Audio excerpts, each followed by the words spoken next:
ఈరోజు మీకు నమ్మలేని నిజం చూపిస్తా నా వీడియోలో. ఎందుకు చెప్తున్నా అంటే, నేను సెల్లో పవన్ కళ్యాణ్ స్పీచ్ వింటున్నప్పుడు కింద టైల్స్ పైన పెట్టి మెల్లిగా చూసుకొని వింటుంటే నేను ఆ స్పీచ్ వింటున్నే కూడా ఒక ఈగ వచ్చి నాతో పాటు ఆ ఈగ కూడా స్పీచ్ వింటుంది ఫ్రెండ్స్. మీరు ఇది నమ్మలేరు నిజంగా. నేను వీడియోలో చూడండి, మీరే చూసి షాక్ అవుతారు.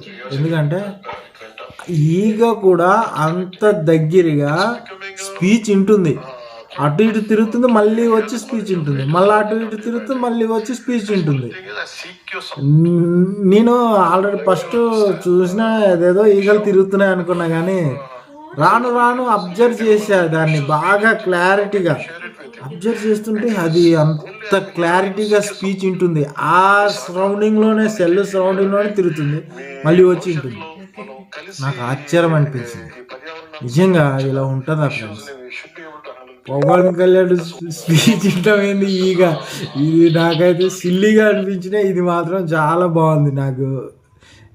అందుకే వీడియో అప్లోడ్ చేస్తున్నా. ఈ వీడియో నచ్చితే మాత్రం నా ఛానల్ని సబ్స్క్రైబ్ చేసుకోండి, అలాగే షేర్ చేయండి, చాలామంది తెలుసుకుంటారు. మూగ జంతువులు ఈగతో సహా రాజమౌళి తీసిన ఈగ సినిమా ఎలా హిట్ అయిందో ఈ వీడియో కూడా అలాగా వైరల్ అవ్వాలి.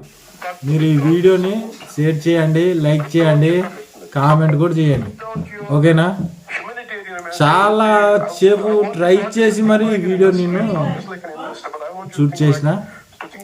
మీరు అందరికీ నచ్చుతుంది అనుకుంటున్నా. మీరు చూసి సబ్స్క్రైబ్ చేసుకోండి నా ఛానల్ని, ఓకేనా ఫ్రెండ్స్? బాయ్. జై హింద్, జై భారత్, జై శ్రీరామ్. ఫ్రెండ్స్, మీకు ఒక డౌట్ రావచ్చు, తీపి వస్తువు ఏదైనా ఉందేమో అందుకే ఈగ వచ్చింది అనుకొని. కానీ అదేం లేదు ఫ్రెండ్స్. ఫస్ట్ నేను టైల్స్లో అదే డౌట్ నాకు కూడా వచ్చి, మామూలుగా టైల్స్లో సెల్ వచ్చినప్పుడు అదే డౌట్ వచ్చింది. మళ్ళీ నేను ఏం చేశానంటే, మళ్ళీ తవ్వాలు ఒకటి పరిచి దానిపైన మళ్ళీ పెట్టినా సరే మళ్ళీ అదే వచ్చి మళ్ళీ ఆ స్పీచ్ ఉంటుంది. అర్థమవుతుందా? అందుకే నాకు ఆ డౌట్, మీకు మైండ్లో వచ్చే డౌటే నాకు కూడా వచ్చింది. కానీ అదేం కాదు. ఆ 2-3 ఈగలు మీరు చూసిరు కదా, అవి ఏది రావట్లేదు, ఈ ఒక్క ఈగ మాత్రమే వచ్చి ఉంటుంది. అంటే చూడండి, దానికి ఆ స్పీచ్ ఎంత బాగా నచ్చిందో ఫ్రెండ్స్. ఓకేనా? బాయ్.